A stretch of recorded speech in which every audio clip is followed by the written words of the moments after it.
I want to talk to you about the future, but most people have an ambiguous attitude to the future. We have a mixture of fascination and fear. We'd like to know what's going to happen, and then we're not quite sure that we would like to know.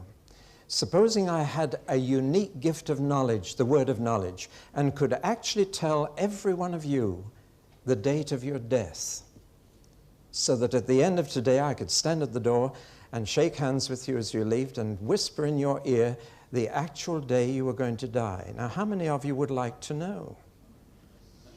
Even if it was 50 years ahead, would you like to know? No?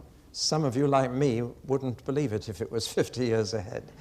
But you see, we've got this strange curiosity. We want to know what's going to happen, and then we're afraid to know. I mean, you could celebrate your death day as well as your birthday every year. Wouldn't you like that? Or would you rather remain in ignorance?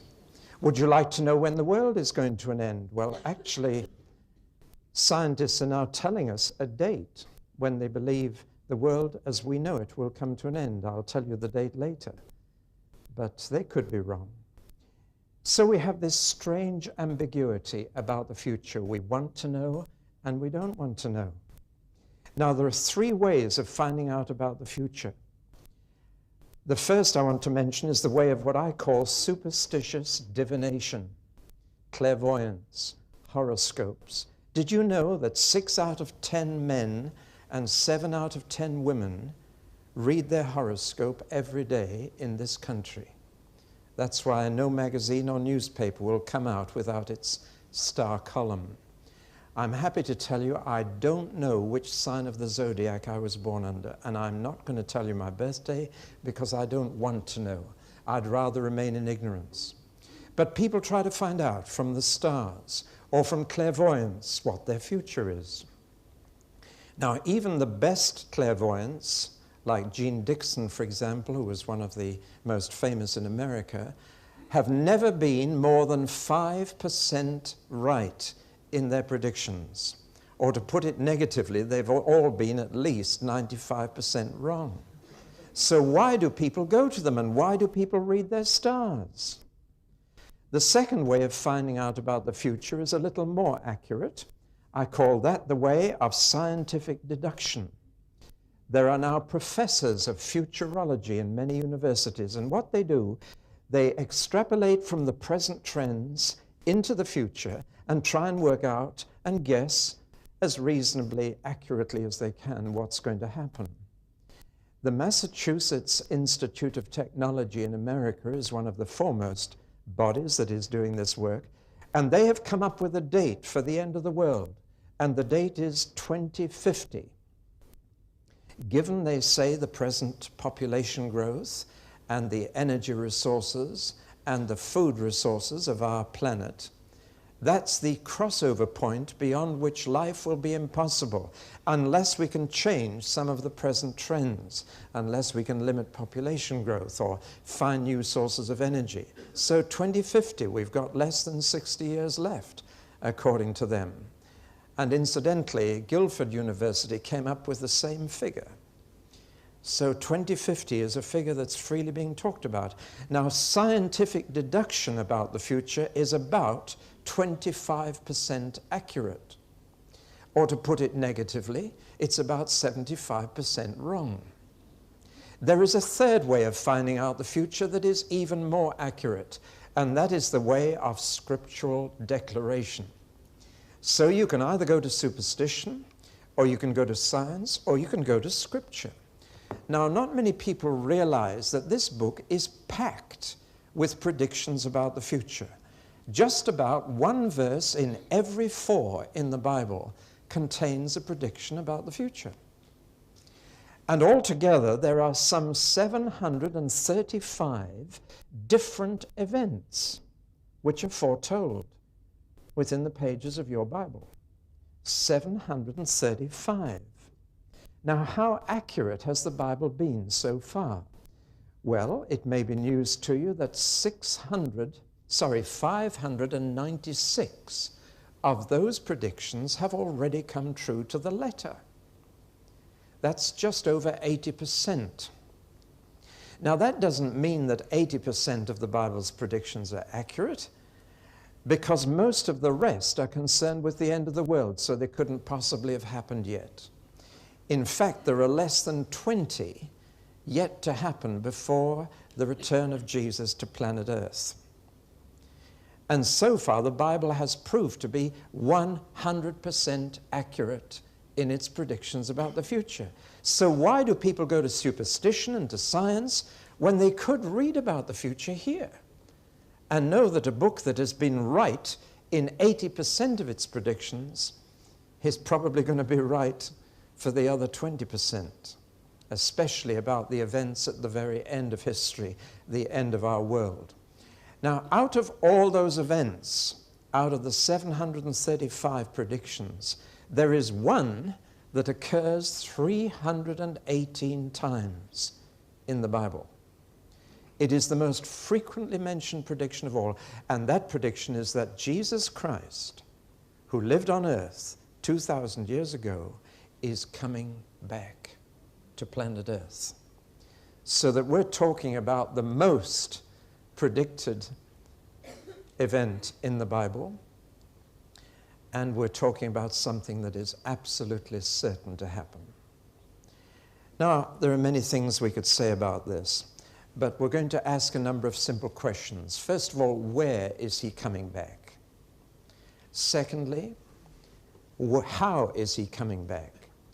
Thirdly, when is he coming back? Fourthly, very much more important, why is he coming back? There are plenty of Christians who believe he's coming back, but who have never thought through, why should he need to? Did he not do all that he needed to on the first visit? Why should he come back? And then the most practical question of all, how does that affect us? Let me ask you a question just to whet your appetite. Supposing Jesus is not coming back here at all.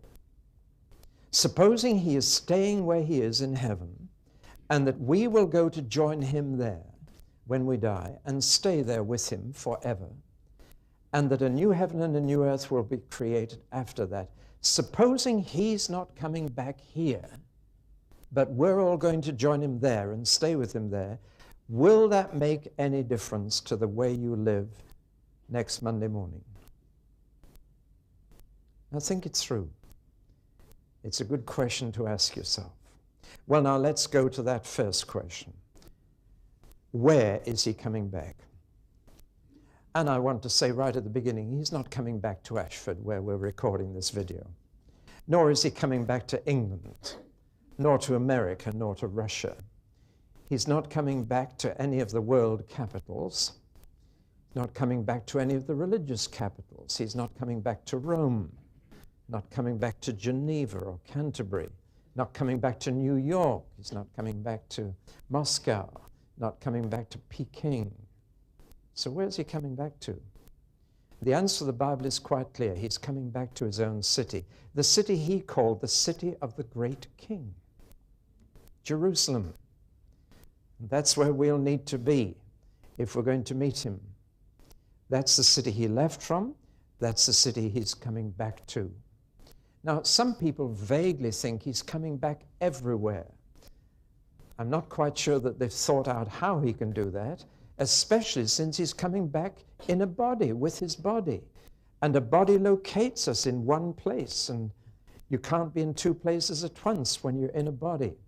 And so Jesus is coming back with his body. One tradition says that that body was 5 feet 10 inches tall. I don't know if that's accurate, but I mention it just so that you realize it's real. He's coming back in his Jewish body. And therefore, he's got to come back to one place. Can't come back everywhere at once, which means that we'll have to go and join him, and in fact we will. As I'll mention later, you're going to get your first free flight to the Holy Land. But he's coming back to a specific place in his body, and we shall meet him at that place, and that place is Jerusalem. That's the place where everything happened that has enabled us to be here this morning. Well, now the second question, how is he coming back? And here I want to draw, first of all, a tremendous contrast with his first coming. When he came the first time, hardly anybody knew. In fact, for the first 9 months he was on earth, only 2 people knew. And when he was actually born, only a handful of shepherds and a few clever men from the east knew about it. In fact, the whole thing passed unnoticed. His first coming never got into the press of those days. Nobody took any notice. And in fact, the sign in the sky of his first coming was again hardly noticed, except by those who were looking hard and studying such things. It was a tiny pinpoint of light that pointed to where he was born. But most people never even noticed that star. In fact, some people have tried to persuade me that the wise men following the star means that astrology is in the Bible and approved. I want to tell you, nothing could be further from the truth. The basic belief of astrology is that the position of the stars affects a baby when it is born. But at Bethlehem, it was the position of the baby that was affecting the stars. And that's rather different. In fact, it's completely the opposite. But it was just a tiny pinprick of light that signaled his first coming. We're told that the second coming, the entire sky will be lit up like lightning from east to west. And the whole sky will blaze, and everybody will know something of unique significance has happened. So the first coming was so quiet, so unnoticed, so humble. The second coming will be in total contrast to that. In fact, I want to give you a little Greek lesson for 3 minutes. There are 3 Greek words that are used in the New Testament about his second coming, which were not used about the first, and each of which is very significant, and here they are. The first is a word, parousia, which means an arrival, an important arrival. It was used in the ancient world of the arrival of a royal personage, the king or queen coming to visit. It was also used of an invading army. When D-Day arrived, it was a parousia. Something was going to happen that would change the whole situation. So that's the first word. It is an arrival of tremendous significance.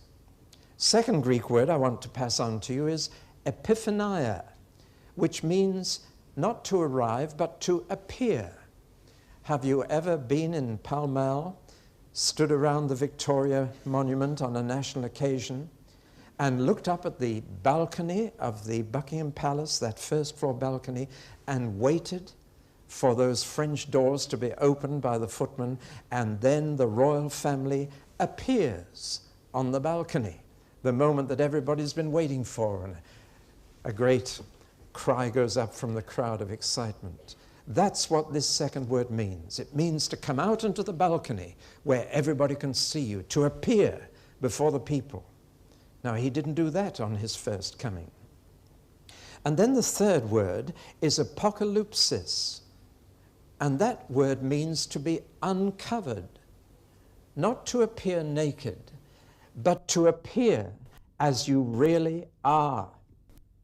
And therefore you will not see a baby lying in a manger on his second coming.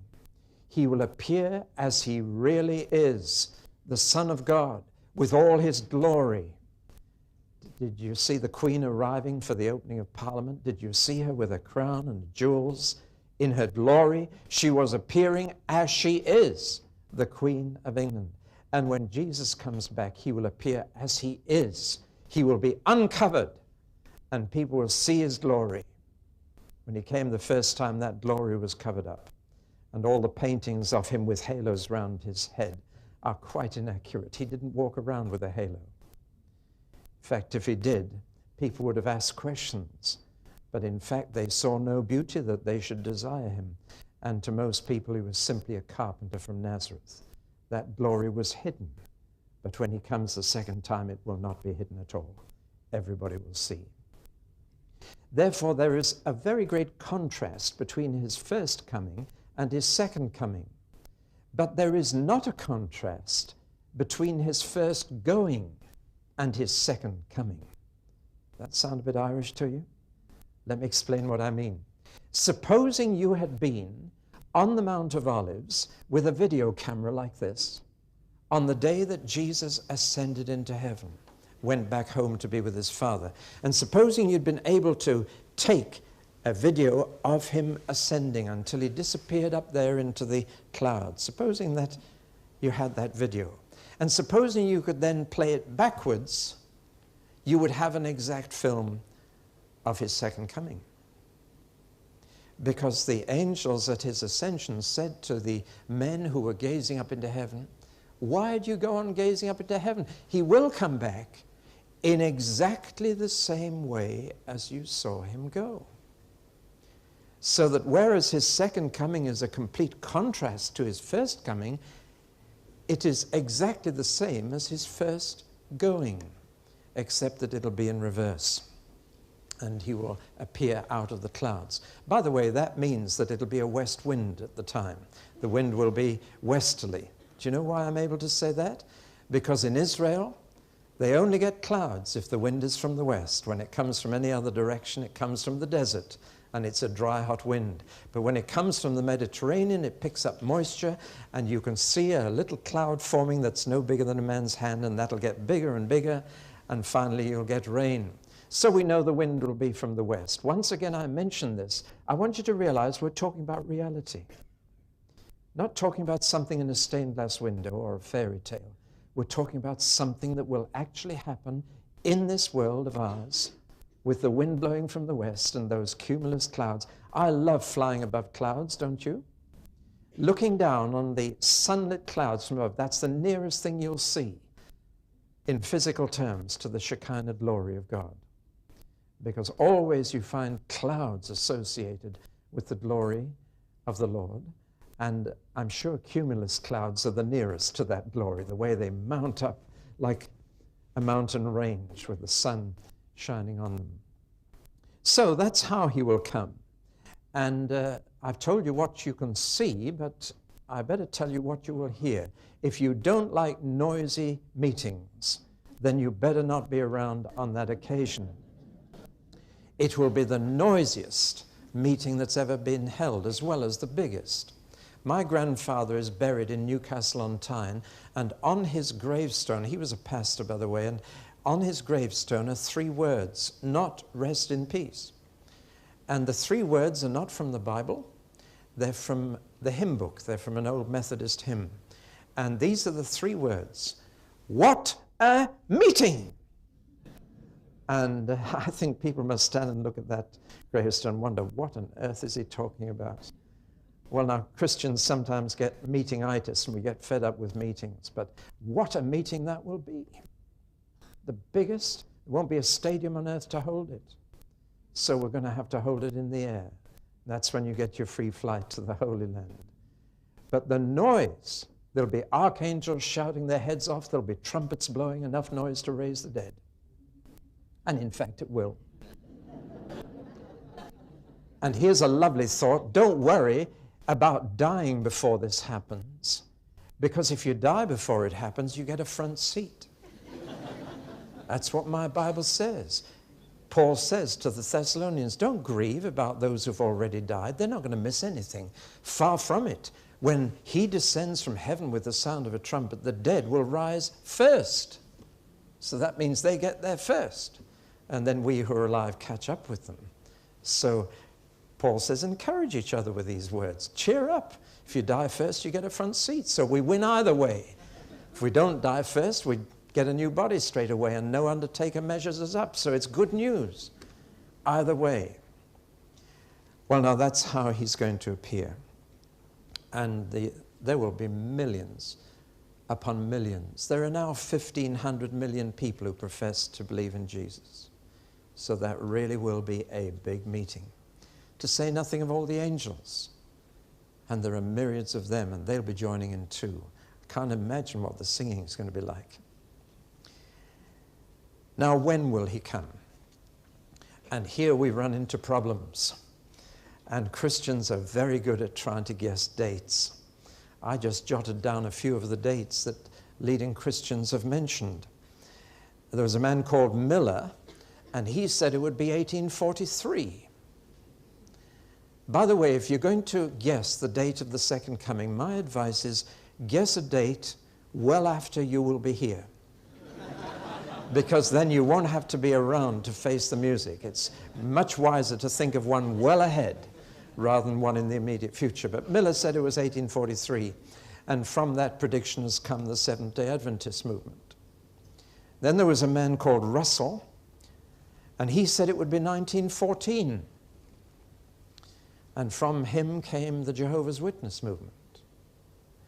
But lest you think that it's only cults or sects that guess the date of the second coming, let me tell you that Martin Luther said it was 1636. Now that was wise, because he certainly would be dead by then.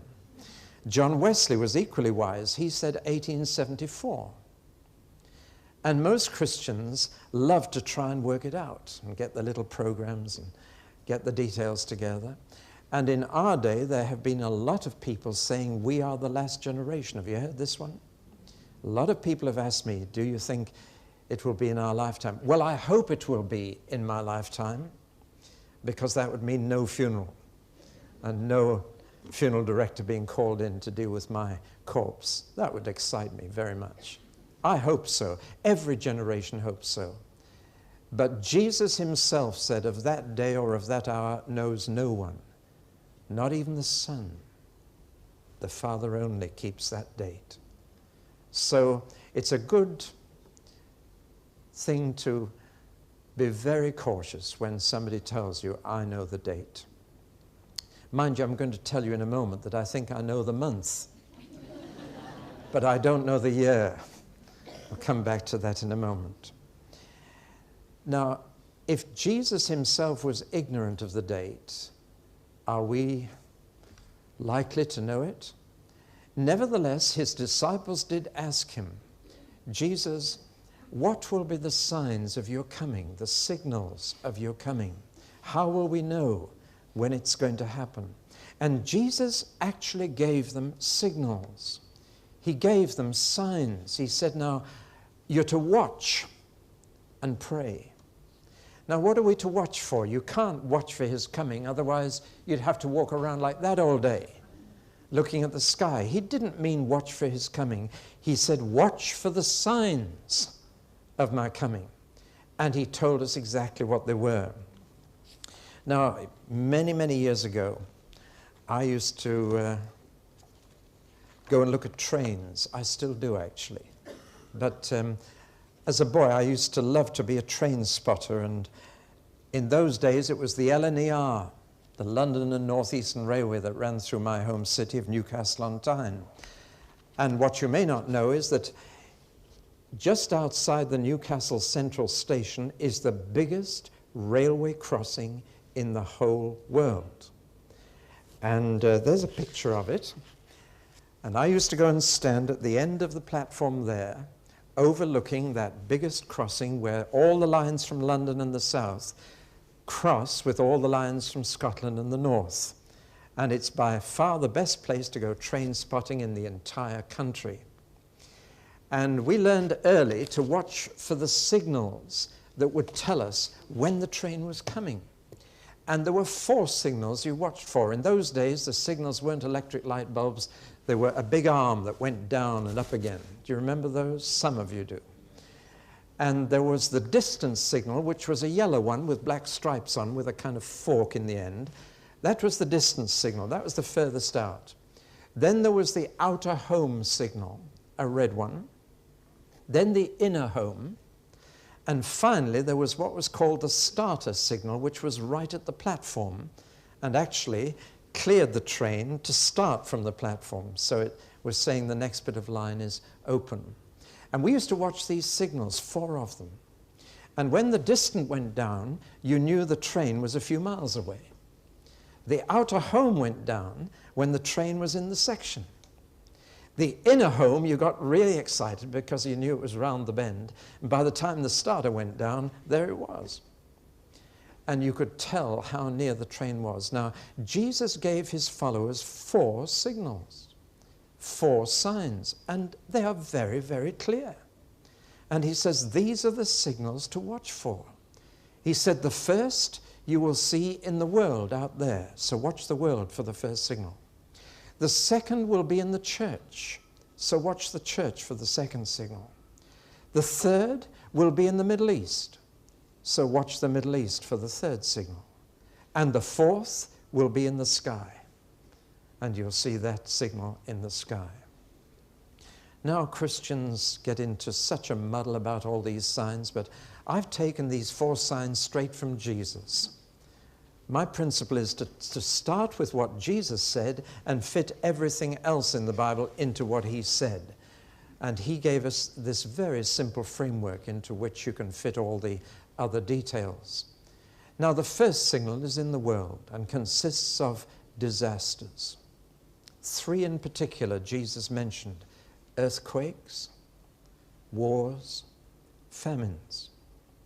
He said you're going to see more and more of those. And I'm afraid we are doing. Did you know that earthquakes are doubling every 10 years? It's not just that we hear about them now. There are more taking place. And I was earlier this year in the Philippines, in the city of Baguio. I'd never heard they'd had such a bad earthquake, but I stood and looked at the appalling ruin of the Hyatt International Hotel, 15 stories, and it had just collapsed like that. And they were spraying disinfectant with a hose pipe on the ruins because they couldn't get any of the bodies out. And all the American and Japanese tourists were buried under it. Streets opened and great cracks. I've never actually been in an earthquake like that, so I can't imagine what it must be like. And famines, there's plenty of that around, and increasing. And wars, I didn't realize there have been 36 international conflicts since World War II. And I keep talking about that as the last war, but it wasn't. 36, and that's to say nothing of the civil wars that are now going on. And Jesus said, when you hear all these things, that's sign number 1. And he said, don't let your hearts be troubled. Because he said, that's not the end, but the beginning. He said, it's not death pangs, but birth pangs. It's painful, but it's the pain of contractions of a new universe coming. Now that puts a whole different light on it. Doesn't mean that Christians are callous or unsympathetic to the victims of these disasters, but we don't say, I don't know what things are coming to. We say, I do know what things are coming to. There's a good line for you if you want to witness. When anybody says, I don't know what the world's coming to, just quietly say, I do, and see what happens. You'll get a good opening. But you see, Jesus says, these are like the first contractions an expectant mother feels. They're the beginning of something, not the end of something. They're not signs of the end, they're signs of the beginning. Something's going to be born out of all this pain, out of all this travail. Something's going to be born. This is the universe laboring. Paul actually talks about the whole creation groaning and travailing. And you can hear earthquakes. They groan, they travail. So earthquakes are natural disasters. Wars are human-caused disasters, and famines can be a bit of both. But Jesus said that's the beginning of the end, but it's a beginning that follows. So don't let your hearts be troubled. But he said, I want to warn you that when all these disasters are filling the world, that gives a unique opportunity for false messiahs to arise, for false Christs. And we are getting a whole lot of them. Why, we've just had one of our national footballers claiming to be the Son of God coming into the world. And I was reading yet again just last week in a weekend magazine of a man who says, I am Yahweh and I have come to save the world. They're popping up all over the place. You see, when the world is shaking with disaster after disaster, people are looking for someone to help them out of their trouble. They're looking for somebody they can trust and look to, a strong man, and that gives a unique opportunity to false Christs.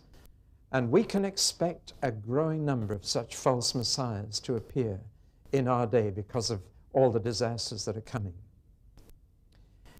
Now that's sign number 1, and that's the danger that accompanies sign number 1, the danger of false Christs. But it's highly unlikely that Christians will be fooled by false Christs. I had a letter from someone some months ago, which I've mentioned on another video, and this person from Staffordshire wrote to me and he said, "Dear David, I have bought one of your tapes thinking that you were a gospel singer.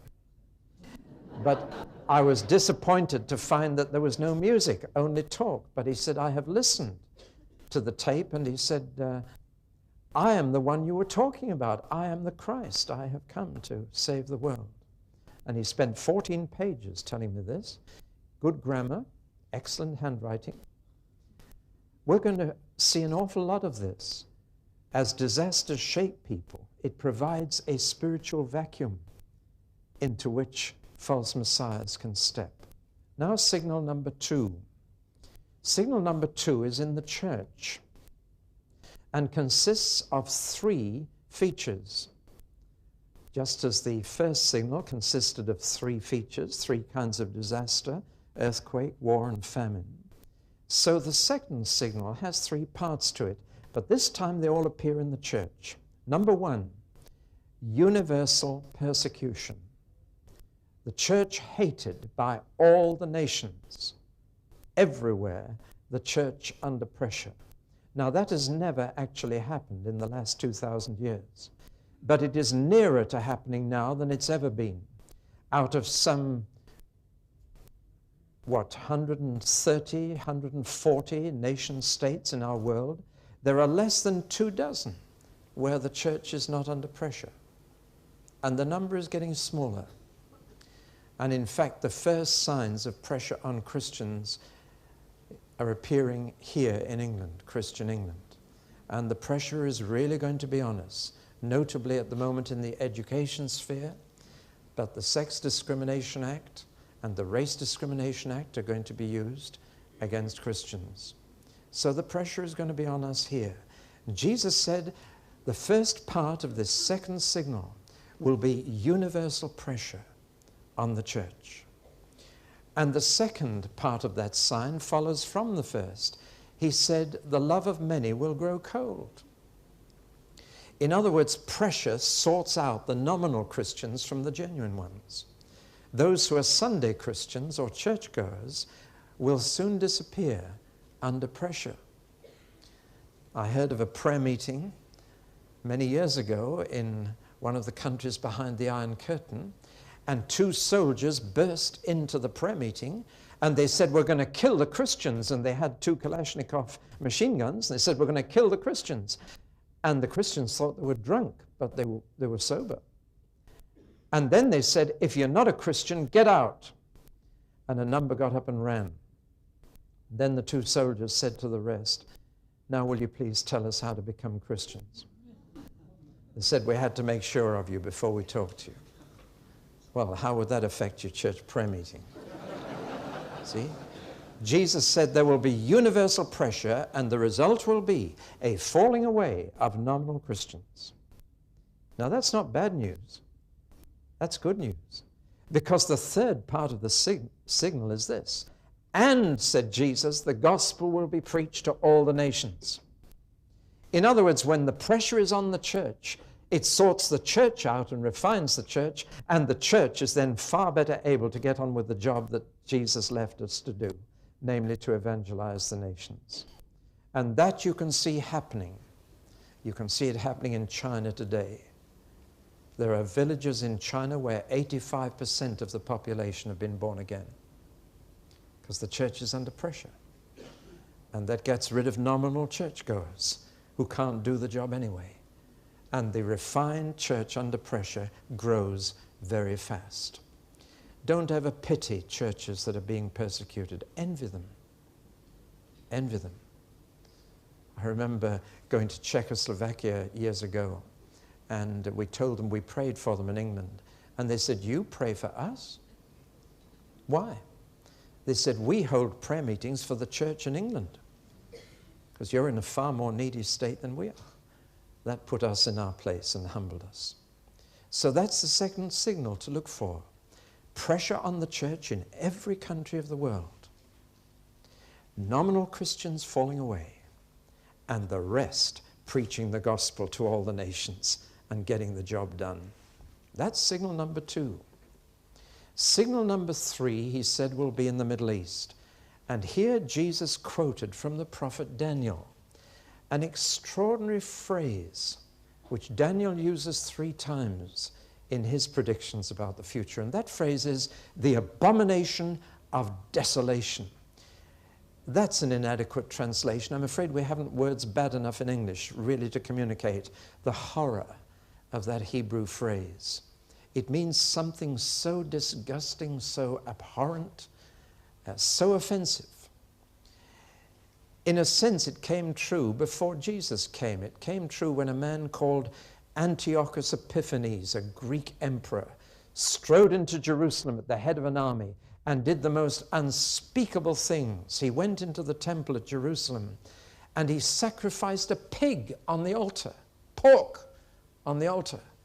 And then he turned the little vestries, the rooms around the side of the temple, into prostitutes' brothels. And that's what happened.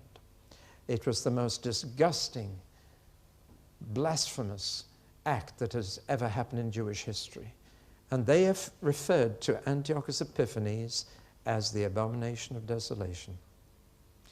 And in a sense, he was, or was a foretaste of that. But towards the end of history, we shall see a man described by Paul in 2 Thessalonians chapter 1 as the man of lawlessness, a man who says, I acknowledge no law but my own will, a man who sets himself up as God, and in the very place where God's name has been placed. Watch the Middle East for that man to appear, for that dreadful thing to happen again. A man defying God in the very place where God's name was holy. And Jesus says, those who are living in that area around Jerusalem, as soon as that man appears, get out, go as quickly as you can. Don't stop to pack, just get out and flee quickly. But the rest of you in the rest of the world, he says, stay put, stay right where you are, don't move. And above all, said Jesus, trust your eyes, not your ears. You'll hear rumors that I've come here, I've come there. Don't listen to rumors. Don't let your ears, don't let anything you hear mislead you. You just keep watching for me. Now, by the way, in the second signal in the church, I should have mentioned that the danger when that second signal appears will be the danger of false prophets. And I'm afraid Christians are peculiarly prone to believe false prophets. They're not prone to false messiahs, but false prophets in the church. And we know what false prophets say. They always say, peace, peace, when there is no peace.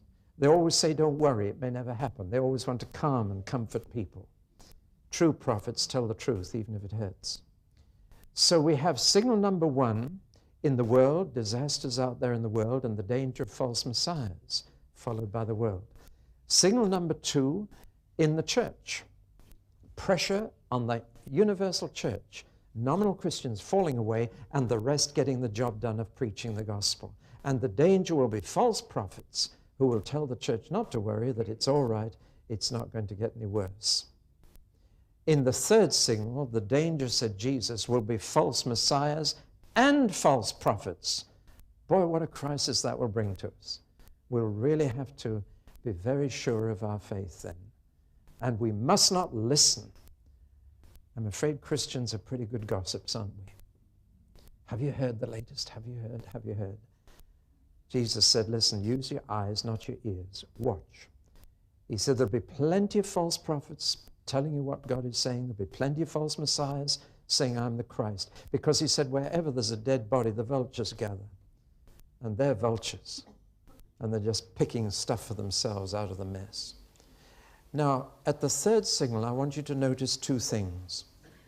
First, I want you to notice that Christ has not come yet. Christ has not come yet. You may hear that he's come, but Christ says, don't pay any attention. Christ has not come. And the second thing I want you to notice carefully, and this is quite far-reaching, the Christians have not gone yet. Now put those 2 things together. Here we've got this major crisis in the Middle East, this man of lawlessness, otherwise known as Antichrist, all kinds of things. We have this third signal in the political situation in the Middle East, and isn't that entirely credible now? But Christ has not come yet, and Christians have not gone yet. And so we come to the fourth and last signal. And the fourth and last signal is in the sky. And this is what the signal will be. The sun will be switched off.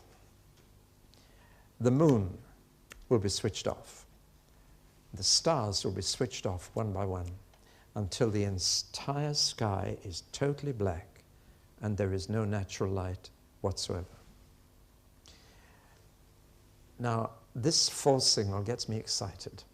I remember as a little boy being taken to a theatre to see a Christmas pantomime. I recall it vividly. It was the Theatre Royal in Newcastle on Tyne.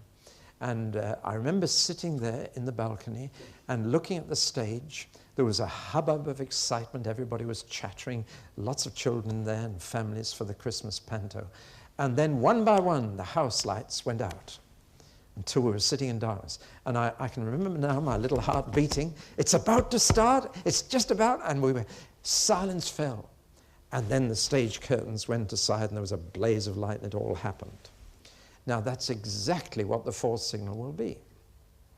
God will switch every other light out so that the glory of Jesus will be the only light, like lightning from east to west, from horizon to horizon. There'll be just one blaze of light, but it won't be from the sun, the moon, or the stars. Now, I told you what the danger was when the other three signals appeared. Danger of the first, false prophets. Danger, false messiahs. Danger of the second, false prophets. Danger of the third, false prophets and messiahs. What will be the danger of the fourth signal? Nothing. Be over too quickly. So when you get that signal, hold on to your hat because you're off. You will hear something. You'll hear that trumpet. You'll hear a great trumpet blast. So when you see all the lights go out and see this flash of lightning from one horizon to another, and you hear that blast of a trumpet that'll echo around the globe, you hang on because you're going to meet him, and you will. Now that's the answer to when he'll come, except for one little thing. I did say I thought I knew the month, because you see, Jesus did everything according to God's calendar. And on God's calendar, there are three great times of the year. There is Passover, Pentecost, and Tabernacles. And Jesus died at the Passover, and he sent his Spirit at Pentecost, but he hasn't yet fulfilled Tabernacles. Mind you, if you study your Bible carefully, and we haven't time to go into it now, you will find that Jesus was born during that Feast of Tabernacles, late September, early October. And the Word became flesh and tabernacled among us, says John. But if you work it out, that's when he was born. You knew he wasn't born in December, didn't you? Well, he was born the end of September, beginning of October. But I believe his second coming will be right on time.